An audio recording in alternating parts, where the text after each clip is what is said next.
Gostaram da história egípcia? Falei de forma resumida, depois vocês vão estudar, ver mais detalhes para saber, conhecer um pouco mais.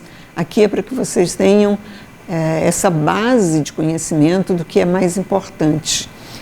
Depois vocês vão buscar esses conhecimentos ampliando mais.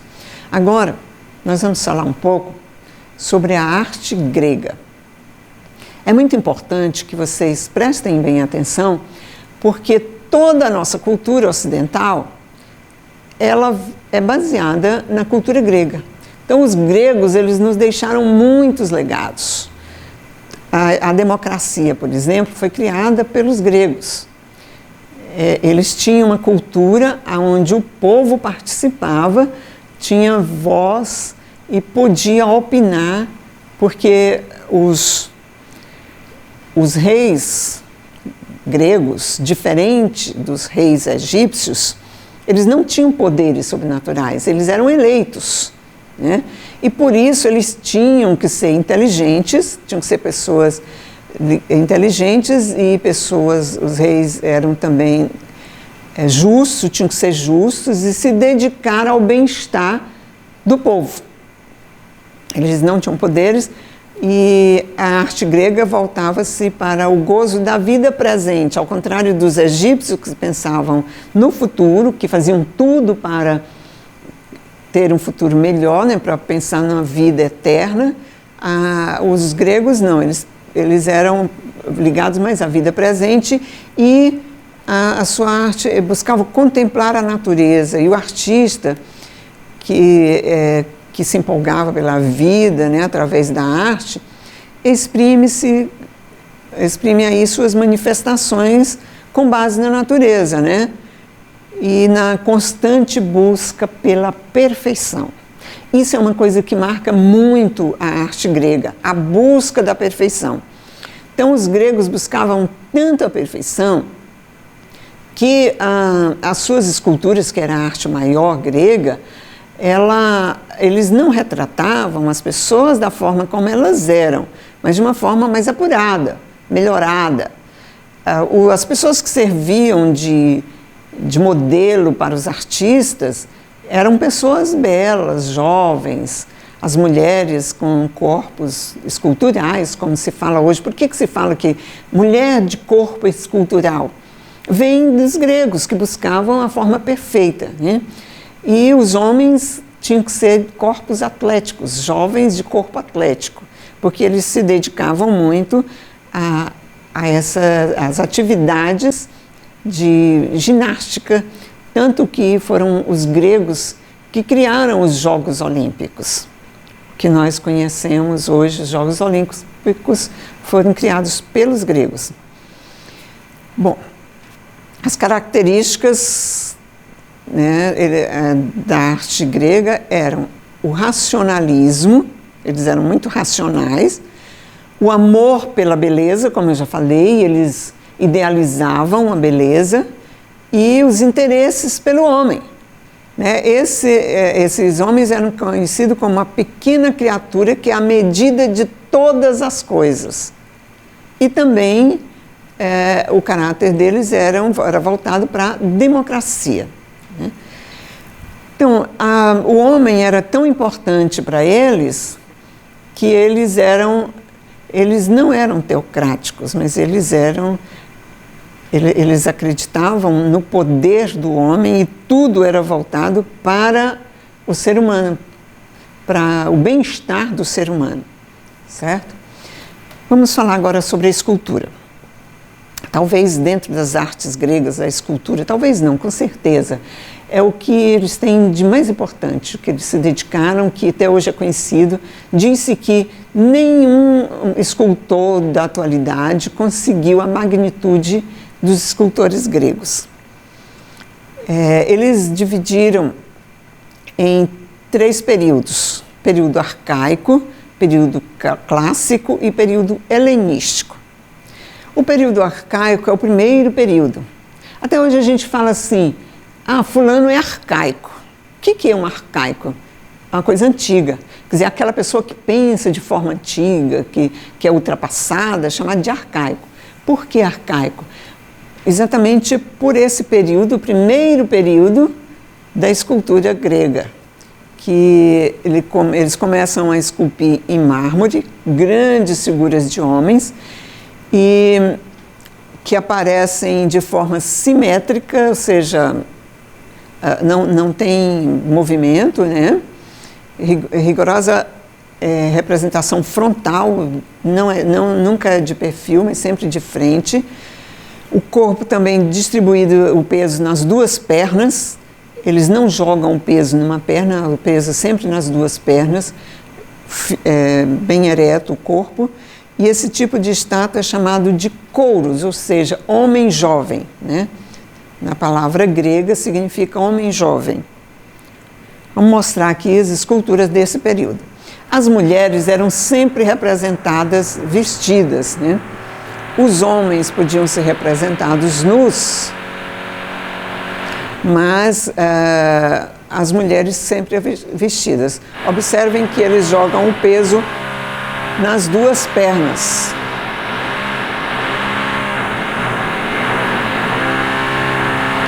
No período clássico, as pessoas procuram movimento, agora já no período clássico, que provavelmente o período mais importante, onde houve muitas inovações, e a maioria das esculturas que nós conhecemos são desse período, né? E para isso eles buscam o movimento. Então começou aí a usar o bronze. Por quê? Porque eles usavam sempre o mármore, né? As esculturas do período arcaico eram feitas em mármore. As esculturas, apesar de muitas esculturas do período clássico ser feitas em mármore, mas essas esculturas se perderam com o tempo porque quebraram. Aí por isso eles passam a usar o bronze, que era mais resistente e podia dar mais movimento nessas esculturas sem o perigo de quebrarem, né? E também aí foi nesse período que surge o nu feminino. Então os primeiros escultores que passam a retratar o nu feminino é no período clássico. Por isso também que a arte grega é chamada de arte clássica, né? As esculturas, que nós temos dois exemplos de esculturas do período clássico. Uma escultura masculina e uma escultura feminina. Observem que essa escultura masculina aqui, ela é chamada de discóbolo. Ele é um homem atlético das Olimpíadas, né? De um dos jogos das Olimpíadas que tem até hoje, que é o arremessador de disco, né? E ele tem bastante movimento. Veja que as pernas estão dobradas, o peso está apenas na perna direita, o braço dobrado e o outro estendido. A cabeça também dele está pendida, o corpo está pendido também. Então é bastante movimento, né? É difícil para se imaginar, né, uma escultura de mármore assim. Mas foi o que conseguiu no período clássico os escultores. Na figura feminina, nós percebemos também movimentos. Veja que o peso já não está também nas duas pernas. Ela está na perna direita, a perna esquerda está apenas nas pontas dos pés, com a perna um pouco dobrada, né? Os braços estão também dobrados. Eles usam um artifício aqui, que é uma jarra, um tecido, isso tudo em mármore, para dar sustentação a essa mão esquerda. Outra prova do movimento aqui é o corpo. Veja que o corpo está um pouco inclinado para a direita e a cabeça também inclinada para o lado esquerdo. Isso não acontecia no período arcaico, isso não acontecia nas esculturas egípcias. Só aqui no período clássico que eles conseguem esse feito. Então, vamos falar agora do período helenístico. No período helenístico, aí já tem... as figuras são mais naturalistas, né? São mais naturais, já é de acordo mais com a idade. Já são seres que mostram mais a representação humana, de acordo com a idade, com a personalidade, com o sentimento, com as emoções, com o estado de espírito, né? E o momento em que eles estão vivendo, das aflições. A representação agora também não é mais só de uma figura, mas pode ser representado de várias figuras ao mesmo tempo. Porque, voltando aqui, vocês observem que sempre as figuras são independentes, individuais, né? Aqui no período helenístico já são muitas figuras. Veja a expressão no rosto, haja bastante movimento, expressão no rosto. Figura de uma pessoa idosa é uma figura mitológica, porque os gregos, a religião deles também era politeísta, né? Criada através de mitos, de deuses, semideuses, heróis, né? E aqui é uma figura mitológica de Hércules vencendo a serpente. E mais outras figuras fazendo parte dessa escultura. E elas eram feitas também para se ver em todos os ângulos, não só de frente. Eram figuras onde você podia apreciar em todos os ângulos. Aqui temos outra também com duas figuras humanas em luta, também mostrando as emoções de uma luta, né? Como, diferente dos egípcios, que não valorizavam os autores da obra, os gregos já valorizavam esses autores, esses artistas, assinavam suas obras e tinham mais independência e ficaram para a história, né? Aqui nós vamos mostrar alguns mais conhecidos, como o caso de Praxíteles. Praxíteles foi o primeiro artista a esculpir o nu feminino. Então ele esculpiu também deuses, faraós, e ele foi muito importante exatamente porque inicia aí todas as características da escultura do período clássico. Policleto, autor de Doríforo, que é Doríforo, né, um lançador de lanças, né, um arremessador de lanças, né, criou padrões de beleza, equilíbrio, através do tamanho das estátuas, que eram sempre grandes, que deveriam ter, e as medidas do corpo deveriam ter 7,5 vezes o tamanho da cabeça. Esses padrões de belezas criados por eles, até hoje, são utilizados quando se vai observar a proporção, isso está relacionado à proporção do corpo. Eles pegavam a medida da cabeça, multiplicavam por 7,5 vezes cabeça, né? Então, essas medidas eram, para os egípcios, criaram essa medida perfeita do corpo, medida do braço, relacionada também à cabeça, das pernas. O rosto também é dividido, tem uma linha no meio aqui, dividindo um lado do outro, outra linha aqui na sobrancelha e outra linha aqui na altura da boca. Então, a cabeça ela é medida por 3 narizes, o tamanho de 3 narizes, viu? Você pode colocar que essa medida de um nariz a outro é uma medida, aqui para a testa é outra, e daqui para o queixo outra medida igual. Então, isso são as pessoas que têm essas proporções criadas pelos gregos. Isso não quer dizer que todas as pessoas tenham essas medidas perfeitas e que não sejam perfeitas. Logicamente que tem todo tipo de beleza. Hoje já não se olha para esses padrões. Isso era uma coisa que os gregos utilizavam e durante muito tempo isso foi utilizado também como padrão. Nós temos também Fídias.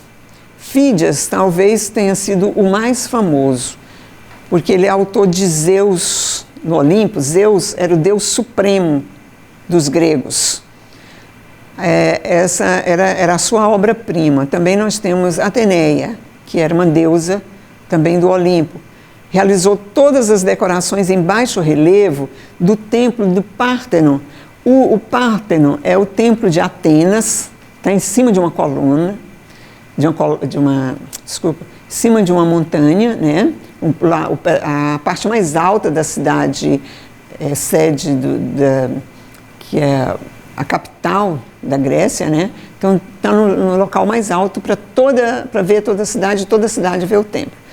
E depois nós vamos mostrar a imagem desse templo para vocês conhecerem. Lisipo. Lisipo, ele já representava o homem tal como se vê, ou seja, ele já mais nos padrões helenísticos, né? E foi ele que introduziu a proporção ideal, já não mais de 7 cabeças e meia, mas de 8 vezes a cabeça. Aí ele coloca o padrão como 8 cabeças. O tamanho do nosso corpo é a multiplicação do tamanho de 8 cabeças. Né? E até hoje, essa proporção do Lisipo que é utilizada como um padrão ideal. Nós temos também, podemos falar de Miro, autor do Discóbulo, que é aquela obra que vocês viram, um arremessador de disco. O homem que arremessando o disco. Aquele que nós mostramos na escultura clássica. Aqui, vocês podem ver essas proporções que nós falamos, né? Nesse caso aqui, são as 7 cabeças e meia, o corpo humano. Aqui está mostrando 7, mas na verdade eram 7 cabeças e meia. Essas eram as proporções de Policleto, nessa de 7 cabeças e meia. A Lisipo é que criou a proporção de 8 cabeças. Então, o corpo humano tendo a medida de 8 cabeças.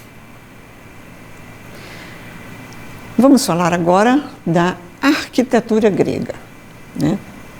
Os gregos, apesar de serem muito simétricos, as medidas, tudo perfeita, não só no corpo humano, mas também na sua arquitetura, né? A simetria entre o pórtico de entrada, os fundos, era tudo medido milimetricamente, de uma coluna para outra. O tamanho das colunas eram perfeitos. Só que eles não conseguiram construir grandes salões. Vamos mostrar aqui um modelo de uma arquitetura grega. Como eles não conseguiam uma arquitetura que sustentasse o peso do teto, eles tinham que colocar muitas colunas, tanto no exterior quanto no interior. Então, eles não conseguiram fazer salões grandes. Isso aqui é um templo, né, que era apenas para guardar as esculturas dos deuses e das deusas, mas não eram para culto. Eles não faziam culto com muitas pessoas. As pessoas iam nos templos levar oferendas, só com suas famílias, levar oferendas para colocar nos pés dos deuses e das deusas, para fazer pedidos aos deuses, como as pessoas ainda fazem hoje para Deus, né, o Deus único hoje, mas faziam para os deuses gregos. Só que eles iam ali para fazer essa homenagem individualmente, não iam em grupos, não tinham um sacerdote que realizava o culto religioso. Uma característica, além das colunas, né, uma das características também era esse frontão em forma de triângulo. Isso aqui chama-se frontão, a frente do prédio desse templo. Então, era uma característica da arquitetura grega. Vou mostrar aqui agora para vocês o Párteno. Ele passou por uma reforma agora, mas aqui foi antes da reforma. Ele basicamente destruído, né? O teto todo caído, parte do frontão também foi destruído com o tempo, com as intempéries do tempo, né? Mas aqui dá para se ver que tem uma escultura. Todo esse frontão era cheio de escultura. As esculturas eram colocadas, se fosse no centro, elas eram em pé. Aqui elas iam até chegar a ficar deitadas para serem acomodadas no espaço que restava ali do frontão, de acordo com o espaço que elas eram colocadas, né? Então vejam que são muitas colunas, tanto externas quanto colunas internas. Por isso que eles não tinham espaço para os cultos religiosos. Vamos conhecer um pouquinho agora sobre essas colunas, sobre essas características, porque o que caracteriza as formas de templo grego eram as colunas, que eram diferenciadas de templo para templo. As colunas e entablamentos eram construídos segundo os modelos da ordem dórica, jônica e coríntia. A ordem dórica, ela era mais simples, né? Era maciça. O fuste da coluna, o que é o fuste? Aquela parte longa da coluna, né? Era um monolito, ou seja, era um bloco só de pedra, e era mais grosso. O capitel, que era parte, vou mostrar aqui para vocês, o capitel, o que é o capitel? Essa almofadinha aqui, ó, essa almofadinha, esse aqui é o fuste e aqui o capitel. Então, o capitel era uma almofada de pedra, ideia de solidez e imponência. Essa ordem dórica, ela era chamada também de ordem masculina, né, porque ela era mais simples. Então, por isso, e dava mais força, mais solidez, então ela era relacionada ao homem. A ordem jônica, ela representava a graça e o feminino. A coluna apresentava o fuste mais delgado, quer dizer, o fuste era mais longo, mais delgado. O capitel era formado por duas espirais unidas por duas curvas. A ordem dórica traduz a forma do homem e a ordem jônica traduz a forma da mulher, né? Depois eu vou mostrar para vocês as três ordens juntas para que vocês tenham ideia da diferença entre elas. A ordem coríntia, ela foi uma alteração da ordem jônica. Ela o capitel era formado por folhas, chamadas folhas de acanto. Então ela era mais ornamentada. E ao invés de ter só duas espirais, ela tinha quatro pequenas espirais, duas de um lado e duas do outro, e as folhas de acanto que formavam o desenho do capitel, né? 4 espirais simétricas, muito usado no lugar do capitel jônico, de um modo a variar esse modelo jônico. Então estão aqui os 3 modelos. O dórico, veja que o capitel, o fuste, apesar de aqui, porque aqui está aparecendo de uma forma menor, mas o fuste era mais grosso, e o capitel mais simples, uma almofada simples. Então ela dava mais uma noção de solidez. A ordem jônica tinha a característica dela, essas duas espirais, né? E um fuste mais delgado, mais longo, mais fino. A coríntia tinha 4 espirais e folhinhas, não sei se dá para ver aí, mas tinha umas folhinhas. Mais adiante vocês vão ver uma fotografia de uma coluna para vocês verem essas folhas com mais nitidez, tá? Eles dividiam seus monumentos de arquitetura entre os templos, eles construíam templos, teatros, ginásios e praça, né? Os templos,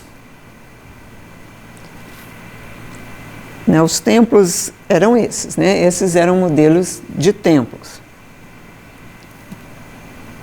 da sua arquitetura. Aqui nós vamos ver modelos das colunas, que são fotografias das colunas que ainda existem, ainda persistem no tempo. No caso aqui, a ordem dórica, né? Essa mais simples aqui, como vocês observem. Essa aqui, com essas espirais, está um pouquinho quebrada, é da ordem jônica, né? E essa aqui, vejam que aqui já dá para ver melhor as folhas, né? As espirais pequenininhas, é da ordem coríntia.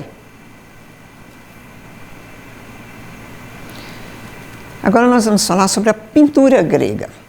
A pintura encontra-se mais representada nas cerâmicas.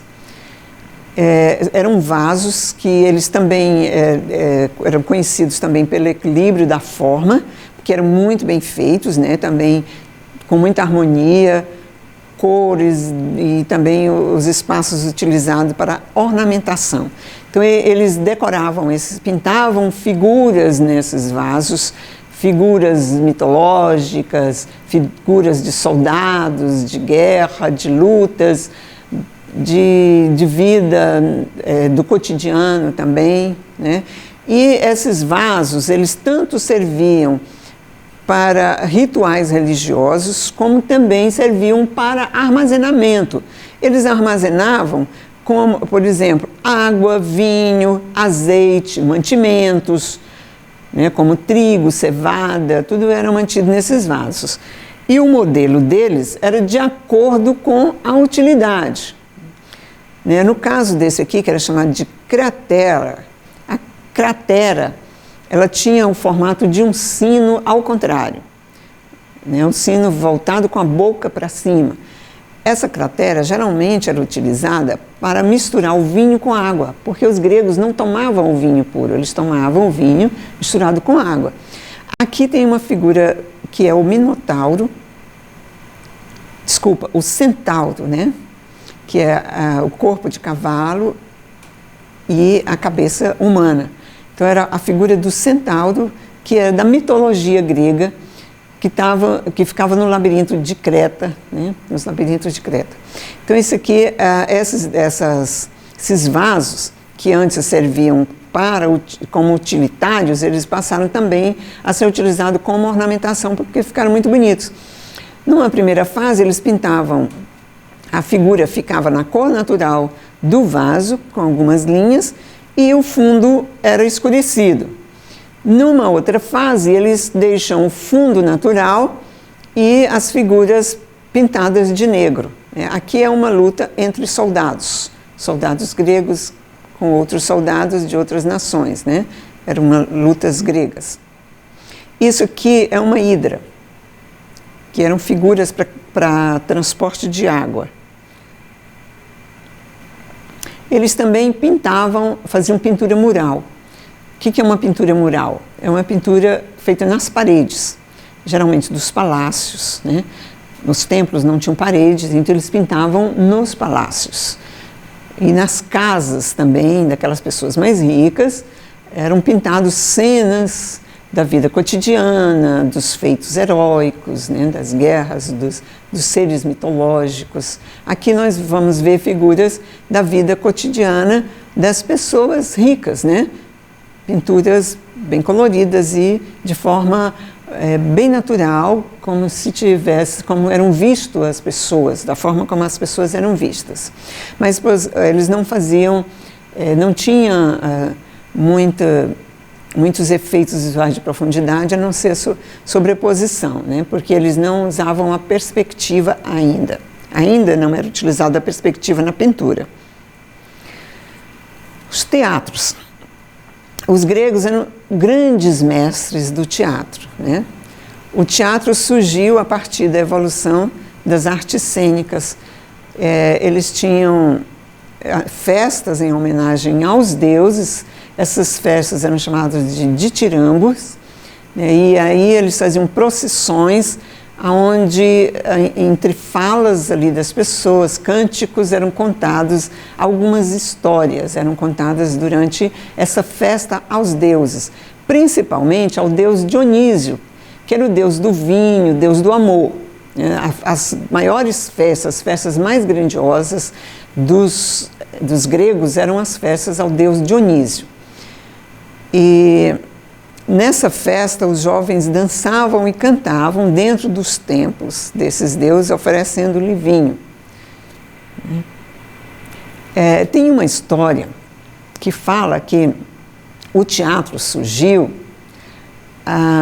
com um sujeito chamado Téspis, que ele chega um dia em uma dessas festas em homenagem a Dionísio, com uma carroça, uma cortina na carroça.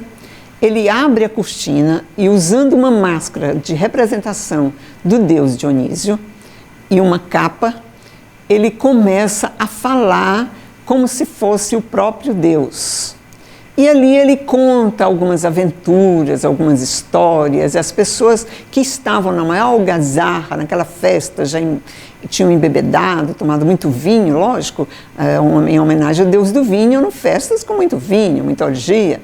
E aí ele começa a falar e as pessoas começam a prestar atenção. Acham aquilo tão interessante que depois eles jogam moedinhas, né, que naquela época o dinheiro era só em forma de moedas, jogam moedinha na carroça de Téspes.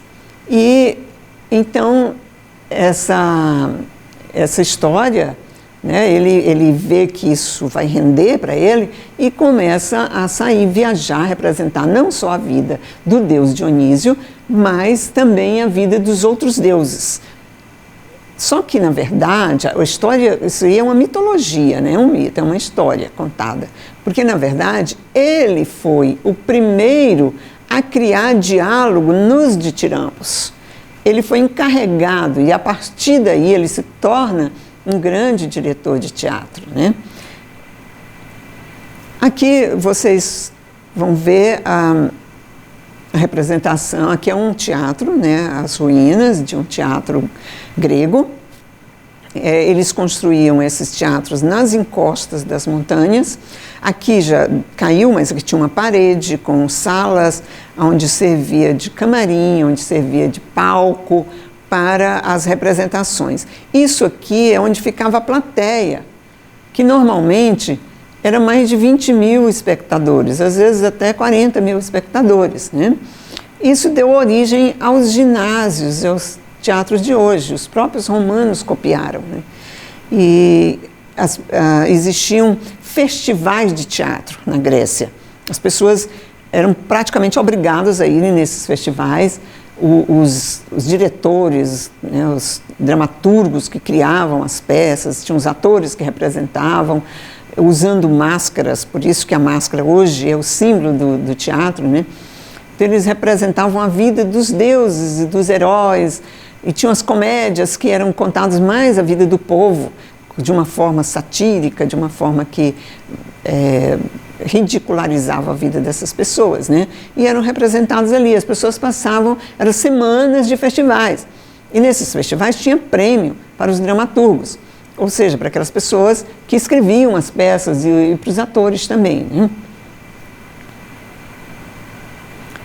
Durante o período clássico, a história da Grécia, que vai do século V, que inicia no século V, quer dizer, o período do século V a.C., né, que é o período clássico, foram estabelecidos os estilos mais conhecidos do teatro, que é a tragédia e a comédia, né? A tragédia, como a própria palavra já diz, são os dramas, são as histórias com finais trágicos, né? Histórias trágicas mesmo, história de deuses, de raptos, de morte. Então aqui eram contado essas histórias, né? E a comédia era essas histórias que eu falei, que eram para rir, que satirizavam as pessoas. Às vezes tinha caso de alguns dramaturgos, comediógrafos, como eram chamados, esses que escreviam a comédia, eles eram processados e às vezes iam até presos, porque satirizavam a vida de pessoas importantes, né? Os diretores que ficaram mais conhecidos para a história e as obras que perpetuaram até hoje, são representadas, são Ésquilo, que era conhecido como um diretor de tragédia, né? E Sófocles, que era um comediógrafo, escreviam comédia. Então, são os dramas de maior importância dessa época. Aqui vocês podem ver vários modelos de máscaras que eram utilizadas, tanto máscara dos deuses, das deusas, das pessoas, nas representações. Às vezes eles usavam uma máscara na frente e outra nas costas, porque quando eles iam mudar a cena para um outro personagem, eles só rodavam a máscara, porque eles não podiam aparecer com o próprio rosto para representar um deus. Por isso eles utilizavam a máscara. E como também os teatros eram construídos nas encostas das montanhas, para dar uma melhora na acústica, para que a acústica fosse melhor, né? E daí, também, mesmo assim, era um céu aberto. Eles, como eu falei, eles não construíram grandes prédios, nada fechado, né? Então, por isso, eles precisavam de ter uma boa acústica para as pessoas ouvirem. Dentro das máscaras, também, eles colocavam uns cones que davam projeção para a voz. Então, esses cones dentro da máscara projetavam a voz.